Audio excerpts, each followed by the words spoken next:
Shalom Sobat Pasutri, senang bisa berjumpa dengan Anda pada hari ini. Saya bersyukur dan berterima kasih untuk kesetiaan saudara semua yang terus mengikuti program Family Corner melalui website berkathidup.net atau YouTube channel GKY Mangga Besar. Sobat Pasutri yang mungkin hari ini baru pertama kali menyaksikan program Family Corner, saya mengucapkan welcome dan senang sekali Anda bisa bergabung menyaksikan setiap topik seputar kebutuhan pasutri dan parenting. Hari ini saya, Guru Injil Bunawan Kurnia, akan memandu acara ini dan Ibu Charlotte Priyatna akan menjadi pembicara kita. Selamat datang Bu Charlotte di studio kami di GKY Mangga Besar. Senang Ibu bisa menjadi pembicara kami pada hari ini. Sobat Pasutri, Ibu Charlotte adalah pendiri Sekolah Atalia, praktisi pendidikan, dan juga seorang konselor keluarga yang sudah menjadi berkat bagi keluarga di Indonesia. Sobat Pasutri, hari ini kita akan membahas topik bagaimana cara membangun lagi kehidupan keluarga yang bahagia ketika sebelumnya sudah pernah hancur dan disakiti. Dan kita memilih untuk tidak bercerai, atau kita ingin memulai lagi dari awal. Atau kita mungkin selama ini terlanjur bercerai, kemudian ingin menikah kembali. Atau mungkin kita memilih untuk menjadi single parent. Jadi, Sobat Pasutri, obrolan kita akan fokus kepada prinsip yang perlu dipertimbangkan dan dipikirkan jika keluarga yang pernah disakiti dan ingin membangun ulang keluarga yang bahagia. Nah, kita langsung saja memulai obrolan kita pada hari ini. Nah, Ibu Charlotte, bagaimana nih Bu, membangun dari awal ya Bu ya? Kita satu-satu ya Bu ya, kalau misalnya ada satu keluarga yang memulai keluarganya memang tadinya dia bercerai hidup Bu. Nah jadi apa nih Bu yang harus dipertimbangkan di awal-awal yang mesti kita kita perhatikan ya? Begitu Anda menikah lagi, tentu dengan orang lain ya. Iya. Anda sebetulnya sudah punya luka. Apapun itu, berarti luka itu bisa Anda bawa masuk ke dalam pernikahan yang kedua. Makanya kenapa ketika diteliti, pernikahan yang kedua itu persentase perceraiannya juga banyak. Jadi kesimpulannya, pernikahan yang kedua itu bukan jawaban bahwa akan lebih baik. Dan juga bukan jaminan ya Bu ya? Jaminan untuk lebih bahagia. Lalu yang Anda harus pertimbangkan ketika ada anak yang harus ikut. Apakah dia bersedia untuk menjadi orang tua bagi anak-anak yang memang bukan anak kandungnya. Tapi dia harus perlakukan seperti anak kandung. Lalu yang berikutnya, bagaimana ketika Anda punya anak? Jadi Anda punya anak dari orang tua yang dimana begini. Jadi si anak itu kan dia punya ayah misalnya ya, ayahnya. Ayah kandung. Tapi ibunya adalah ibu tiri. Betul enggak? Betul. Lalu dia punya saudara, berarti saudara tiri dong. Baik yang dari si ibu bawa, misalnya ibu tirinya yang bawa, atau dari anak si ibu tiri. Berarti dia tidak punya saudara kandung. Betul. Ya, kalau kita mau istilahnya kandung ataupun tiri. Nah ini yang juga sebetulnya ketika mereka berelasi sibling, itu bisa terjadi masalah. Persis saya baru menghadapi kira-kira mungkin 2 minggu yang lalu. Jadi bagaimana seorang ayah cerita karena dia divorce dengan istrinya, berpisah. Lalu ini dia menikah lagi. Lalu ketika dia menikah dan dia punya anak. Ya, dia punya anak. Lalu si anak nih yang dengan ibu yang ini dia bilang, saya punya kakak-kakak, itu bukan kakak kandung. Karena kan kakaknya dia dari yang si papahnya dengan istri pertama. Betul. Jadi dia bilang saya ini gak punya saudara kandung. Nah bagaimana itu harus diantisipasi? Karena rupanya memang salah satu si kakak kandungnya ini membuli. Jadi kan dianggapkan kamu kan adik tiri saya. Jadi dibully bukan dibela begitu. Dan jelas ketika dia dibully oleh kakak tiri, ini si ibu tirinya kan juga tidak suka ya. Jadi ya ini masalah yang akan terjadi nih di dalam mixed family. Ya, jadi memang complicated banget ya Bu ya. Kalau Betul. misalnya kita ingin memulai keluarga yang baru seperti itu. Nah, kalau misalnya ada keluarga yang tadinya memutuskan untuk berpisah sementara, Bu. Nah, Ya. jadi kan memang kedua-duanya memang mungkin tersakiti atau saling menyakiti. Iya. Dan kemudian mereka ingin balik kembali. Iya. Nah, apa Bu yang perlu harus dipersiapkan? Memang tidak mudah Ya. ketika hati ini sudah pernah luka. Tapi memang proses penyembuhan itu harus ada. Ya. Tentu ketika borok ini ya, kalau saya bilang luka, pasti ada bekas. Ya. Paling enggak rasa sakitnya yang udah nggak ada. Selama rasa sakit itu belum sembuh, berarti keluarga ini harus dimentor. Ya. Jadi harus seminggu sekali ketemu dengan dengan ya mentor, Pendamping rohani. pendamping gitu, Bu. rohani. Ya, ya. Seminggu sekali. Jadi mulai lagi dari awal. Konflik-konflik apa yang mungkin ada hal-hal kecil jadi konflik. Hal apa yang masih belum bisa diterima oleh istri. Hal apa yang belum bisa diterima oleh suami. Jadi ya memang harus supaya proses penyembuhannya lebih Tuntas cepat. ya. Tuntas. Ya, Kalau ya, enggak ya. nanti gara-gara soal kecil meledak lagi. Karena kan masih ada luka. Lukanya masih basah gitu loh. Ini mesti kering. Iya. Memang nggak gampang ya, Bu ya. Iya, Memang betul. perlu sekali lagi pengorbanan dan juga perlu keterbukaan Betul. supaya kita Betul. bisa sama-sama bisa saling membangun dan memulai dari awal. Iya. Seperti itu, Bu. Sobat Pak Sutri, kalau misalnya Sobat Pak Sutri masih ingat episode yang lalu kita membahas tentang perselingkuhan, perceraian dan juga tentang KDRT ya, Bu ya. Iya. Mungkin Ibu Charlotte bisa boleh nggak Bu mention sedikit lagi sebenarnya penyebab perselingkuhan itu ada gradingnya nggak Bu? Ada tingkatannya nggak Bu? Iya. Iya. Jadi memang seperti yang lalu saya jelaskan bahwa perselingkuhan itu ibarat kepleset. Iya. Jadi bukan sesuatu yang kita rencanakan. Ya tentu tidak sengaja, tetapi ketika di dalam pertemuan-pertemuan itu pasti ada yang disengaja. Ya. Yang memang dibuat. Tapi ini karena ada awalnya nih. Ya. Jadi tentu ada awal. Jadi ada beberapa tahapan. Jadi mungkin pertama tahap itu boleh dibilang ngobrol, ya sharing. Ngobrol-ngobrol biasa. Biasa. Kayak teman kerja gitu Bu ya? Ya. Kamu hobinya apa sih gitu? Oh aku suka makan ini loh gitu. Aku suka jalan-jalan mulai. Kan dari obrolan dulu tuh. Iya. Kok kayaknya kita ngobrol nyambung ya? Nah masuk yang kedua. Sebetulnya dari ngobrol nyambung sampai di situ aja nggak apa-apa. Tapi waktu masuk ke tahap kedua, itu saya sudah membandingkan dengan pasangan. Nah ini dia.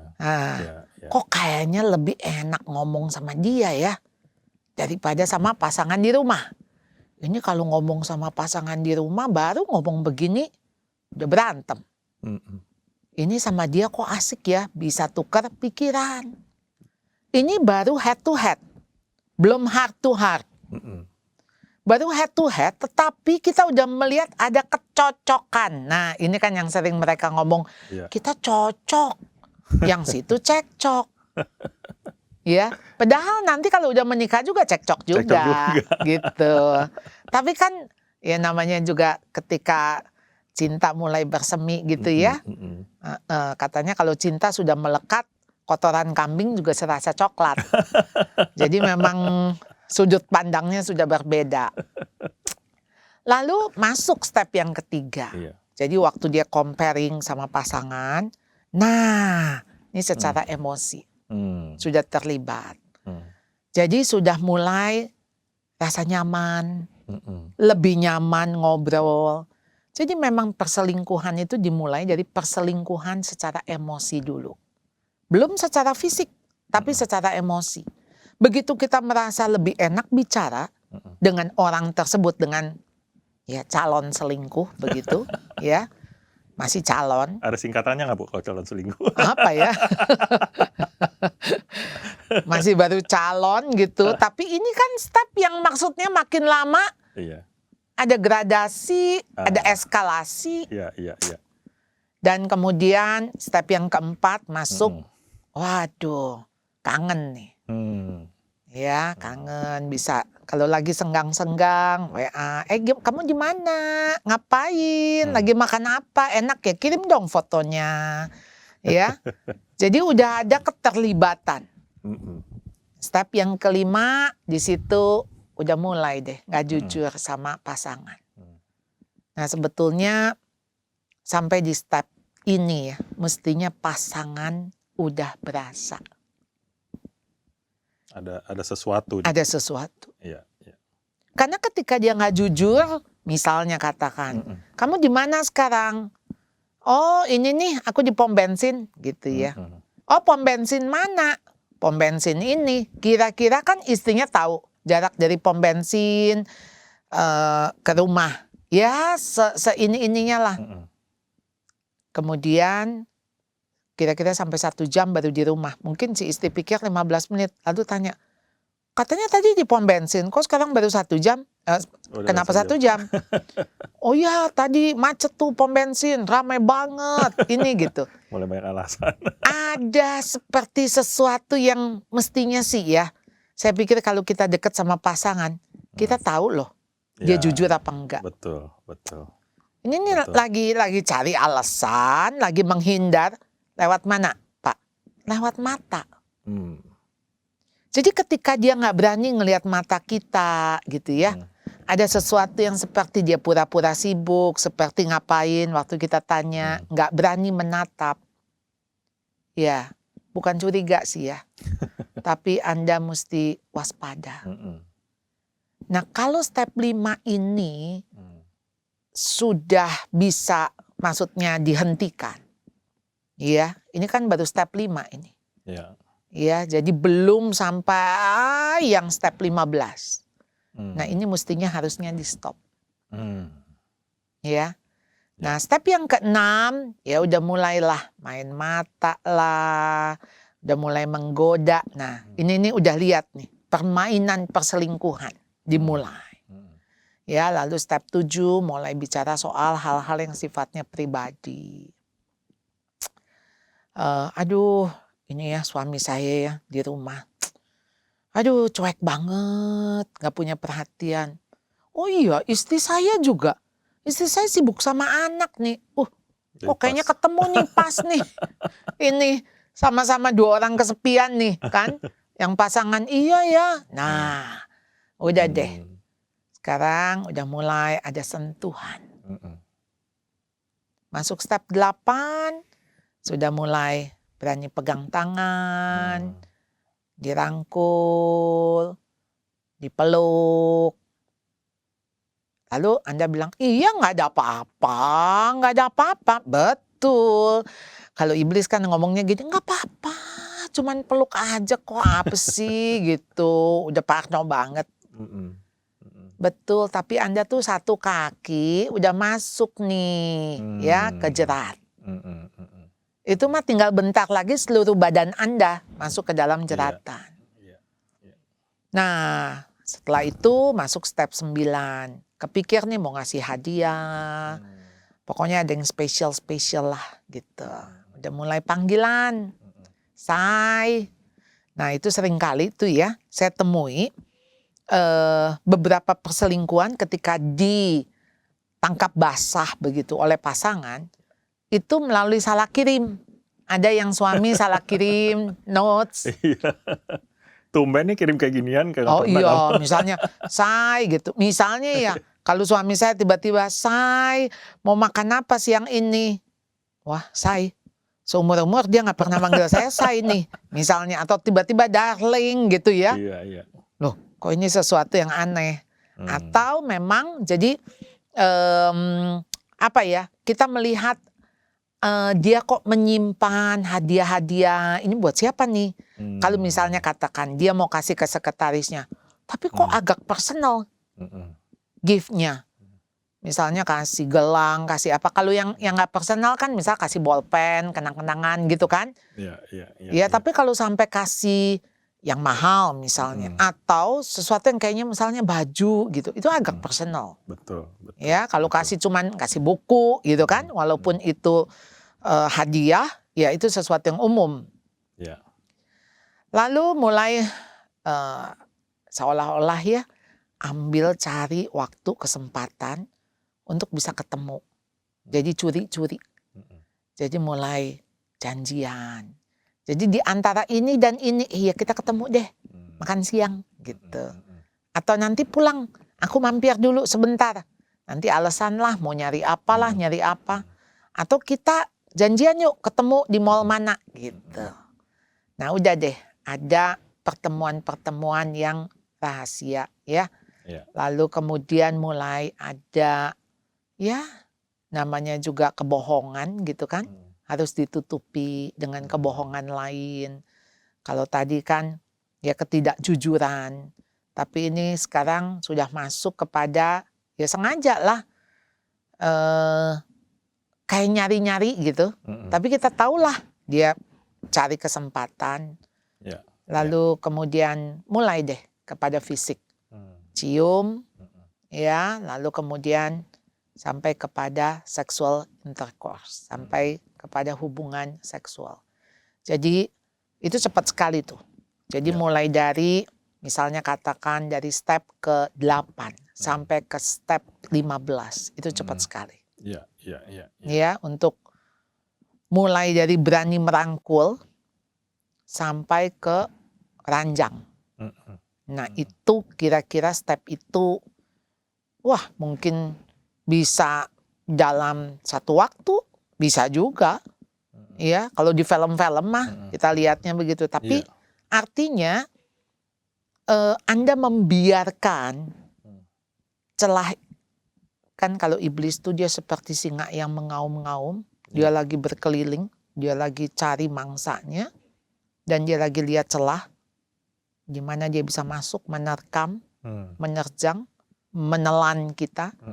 Nah, jadi kita tuh harus ngeh bahwa tuh setiap waktu iblis itu tuh lagi berjalan tuh, ngelilingin. Dan dia tuh lagi cari kesempatan. Dia bisa masuk, dia porak-porandakan hidup kita. Ya kalau mau nonton apa namanya Fatal Attraction, itu cuman iseng. Iseng, dan dia nggak tahu dia dapat orang psikopat begitu ya. Jadi habis itu ya dia yang dikejar-kejar dan sebagainya. Jadi makanya kenapa kalaupun sampai jatuh, itu nomor satu pasangan harus tahu. Jadi kita sebagai pasangan harus lebih cermat ya Bu ya. Dari step 1 sampai 5 biasanya pasangan-pasangan yang udah tergoda atau misalnya mereka punya gejala-gejala ingin selingkuh, kita harus cepat counter. Alert, iya. Alert. Waspada. Lalu kemudian tentu saja kita bukan dengan cara mengontrol, mencengkram, nah itu tambah kabur. Iya. Jadi ngomong secara pelan-pelan, keterbukaan. Betul. Sekali lagi. Iya. Berarti kan ada hal yang mungkin kelemahan daripada pasangan. Jadi misalnya saya minta maaf kalau selama ini saya kurang memberikan perhatian, saya sibuk, saya apa. Kalau perlu ya udah cuti lah. Berapa hari untuk keluar. Iya. Mereka pergi berdua. Ya. Jadi kalau misalnya ngelihat tadi dari step-step 1 sampai 15, dari awal-awal yang biasa-biasa saja sampai yang sangat dalam, memang itu pasangan yang selingkuh itu memang sudah sangat terjerat kalau Iya, bisa sampai ke 15 ya Bu ya. betul. Nah, jadi kalau topik kita hari ini kan kita mau bahas untuk supaya pernikahan kita itu bisa bahagia lagi. Hmm, Nah, pasti di antara pasangan, apalagi kalau misalnya pasangan kita udah pernah selingkuh dan kita ingin berbaikan lagi gitu Bu misalnya. Nah, berbaikan dengan pasangan yang dengan sama. pasangan yang sama. Iya, Pasti itu ada kecemasan ya Bu ya. iya. Karena Heeh. trust itu boleh dibilang minus. Iya, iya, iya. Mm-mm. Nah, jadi kalau misalnya begitu, bagaimana Bu membangun trust dan kepercayaan itu? Nggak Iya. gampang pasti ya. Sesuatu yang Iya. sudah pernah hilang hancur untuk membangunnya tidak sama seperti kayak nol kayak di awal. Ya, Karena ini kan minus. betul. Nah, jadi bagi pihak yang melanggar, Mm, pihak yang selingkuh, Anda harus sabar. mm. Sabar mendampingi pasangan Anda yang terluka. Iya, iya. Jadi minus 10, ya dia melakukan sesuatu, membangun kepercayaan baru minus 9. Iya, Minus 9 baru minus 8. Ya masih jauh nih, kan 0 aja masih jauh. iya, iya, iya. Apalagi mau ke 10. Seperti yang semula misalnya. Karena si istri percaya atau si suami percaya, dia nggak ngeh lah. Dia udah percaya, mau bilang mau ke supermarket, ya dia percaya mau ke supermarket. Dia mau jemput anak sekolah, percaya jemput anak sekolah, padahal dia sedang janjian. Betul. Jadi Ya, ya. kalau sekarang berarti apa yang dilakukan oleh pasangan, ya itulah pasangan akan ya WA lagi, kamu bener nggak ke supermarket? Kok tumben kamu di situ? Ya biasanya supermarket yang ini. Kalau sampai pasangan curiga terus menerus, Anda jangan lelah. Sebetulnya sih Anda tinggal jelasin, sorry, tadi saya sebetulnya mau ke sana tapi barang itu nggak ada, makanya saya cari di tempat lain. Usahakan bahwa Anda sekarang sudah clear. Ya walaupun bagi pihak yang dilanggar itu nggak mudah. Betul. Karena Iya. ada yang memang lambat atau cepat perubahannya. Jadi ya sabar-sabarlah. Ini bagian dari konsekuensi yang Anda harus pikul untuk menanggung itu. Iya, iya, iya, iya. Memang ini butuh proses ya Bu ya. Memang nggak mudah untuk melakukan hal ini semua. Betul. Apalagi kalau misalnya pasangan kita yang berselingkuh itu udah terjerat terlalu dalam dan dia ingin membangun kembali, membangun trust dan kepercayaan itu memang butuh waktu. Dan juga yang seperti Ibu bilang tadi ya, apalagi kalau trustnya sudah sampai minus. Iyalah, Iya. kalau siapa sih yang dihianati, lalu kemudian kita bisa percaya lagi, itu kan pasti kalau bukan pertolongan Tuhan sih menurut saya, kita akan sulit sekali. Karena begini, perselingkuhan itu kan betrayal ya, pengkhianatan. Dan pengkhianatan tuh seperti kayak kita ditusuk dari belakang. Iya. Sesuatu yang kita nggak nyangka lah gitu. Kok tega-teganya sih kamu melakukan itu. Jadi merasa terhina, merasa terluka, merasa itu kayak kepercayaan diri diambil, kayak gambar diri juga langsung rusak. Karena misalnya buat istri, selalu bertanya gini, emang dia lebih cakep ya? Gitu. Saya selalu mengatakan sih, kalau suami Anda selingkuh, Anda nggak perlu cari tahu deh selingkuhannya kayak apa. Kalau wanita itu lebih cantik, Anda anggap lebih cantik dari Anda sakit hati. Karena berarti kan kita, waduh kan, tuh gue sekarang udah gemuk, udah jelek, udah apa, lu cari deh tuh yang lebih bagus, yang ini, nggak setia, apa-apa gitu. Kalau dia lebih cakep kita sakit hati, kalau dia lebih jelek kita jauh lebih sakit hati lagi. Iya dong. Hah? Iya, ya ampun itu udah gendut, jelek. Lu mau apa sih dari wanita itu, kebangetan gitu ya. Misalnya gitu kan. Ini terjadi ya Bu ya. Iya Pak, sementara ada faktor-faktor seperti itu. Iya. Jadi ada yang saya dengar kesaksian. Jadi suaminya, ini istrinya cantik, profesional, ya kebayang lah bagaimana tampilan dandan si istri. Ya. Tapi Jadi, yang dicari justru mbok-mbok warteg.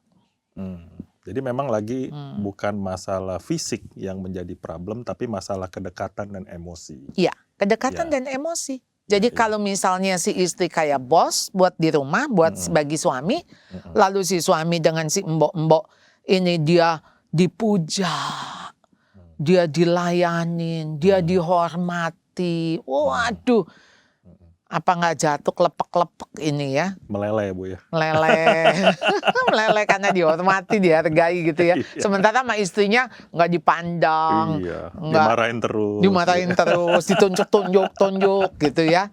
Kamu laki-laki nggak berguna, dasar laki-laki gitu misalnya ya.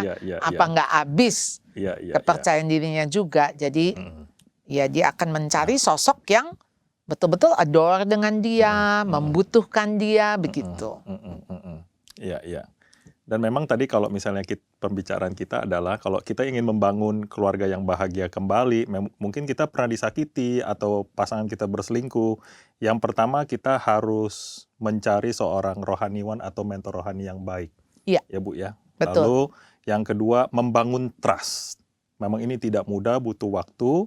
Dan sekali lagi, jika kita betul-betul berserah kepada Tuhan dan menyerahkan hidup dekat kepada Tuhan, maka Tuhan yang penuh kasih dan kita juga belajar dari Tuhan yang penuh kasih, kita akan pelan-pelan trust itu terbangun seperti Betul. itu. Masih banyak tips-tips menarik dari Ibu Charlotte di video part 2. Yuk klik play di video part 2 dan ikuti diskusi kami selanjutnya.